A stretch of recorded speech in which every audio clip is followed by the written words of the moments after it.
ফেরিঘাটের টাকা আদায় নিয়ে বাগবিতণ্ডা চলাকালীন পঞ্চায়েত সমিতির অফিসের মধ্যেই খানাকুল ২ পঞ্চায়েত সমিতির শিক্ষা কর্মাধ্যক্ষ রবিন প্যাটেলকে বেধড়ক মারধর করার অভিযোগ উঠল খানাকুলের বিজেপি বিধায়কের বিরুদ্ধে।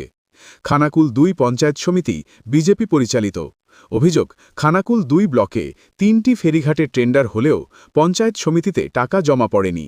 এমনকি বিধায়ক নিজে একটি ফেরিঘাট চালালেও কোনো টাকাও পঞ্চায়েত সমিতিতে জমা দেননি বলে অভিযোগ। এদিন অর্থের মিটিং চলাকালীন ফেরিঘাটের টাকা আদায় নিয়ে সরব হতেই শিক্ষা কর্মাধ্যক্ষ রবিন প্যাটেলের ওপর বিধায়ক চড়াও হন বলে অভিযোগ। তাকে কিল, চড়, ঘুষি মারা হয়। আহত অবস্থায় তাকে উদ্ধার করে প্রথমে খানাকুল গ্রামীণ হাসপাতাল, পরে অবস্থার অবনতি হলে আরামবাগ মেডিকেল কলেজ হাসপাতালে ভর্তি করা হয়েছে।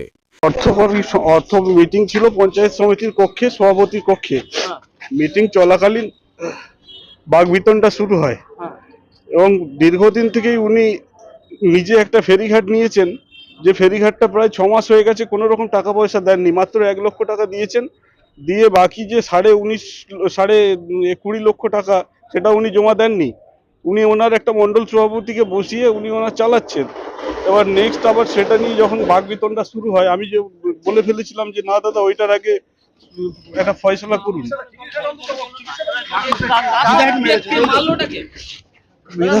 বিধায়ক নিজে, খানাকুল বিধানসভা। এই ঘটনায় বিজেপির আরামবাগ সাংগঠনিক জেলা সভাপতি সুশান্ত বেরা ঘটনাটি শুনেছেন বলে দায় এড়িয়ে গেছেন।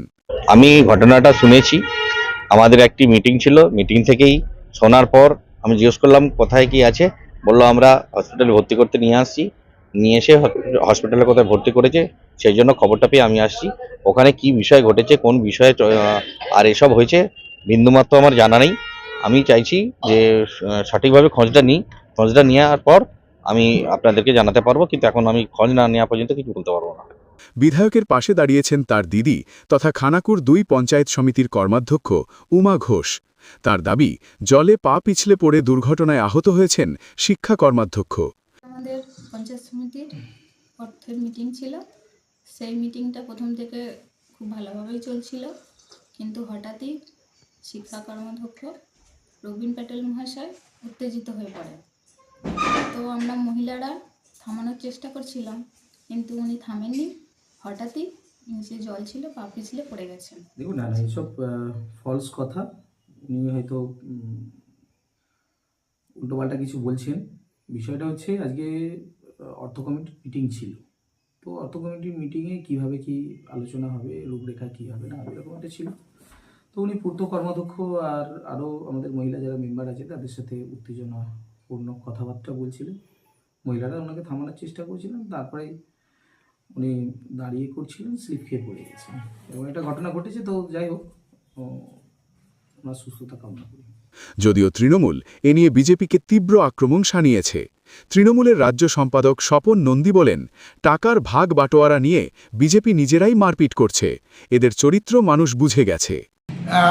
নিজেদের যে গোষ্ঠীদ্বন্দ্ব, সেই গোষ্ঠীদ্বন্দ্বটা ওরা চাপা রাখার চেষ্টা করেছিল। এবার কিন্তু খানাকুলের মানুষ বুঝতে পারছে যে বিজেপি কী জিনিস। তাই আমরা বলবো যে মানুষের অসুবিধা হবে যদি ফেরিঘাটে যদি পারাপার না করতে হবে, মানুষের খুব অসুবিধা হবে। যাতে সত্বর প্রশাসনকে অনুরোধ করব, যাতে সত্বর ফেরিঘাটটা যাতে ডাক হয়ে যাতে মানুষ যাতায়াত করতে পারে। বিভিন্ন ধরনের খবরের জন্য লাইক ও সাবস্ক্রাইব করুন বাংলার কথা।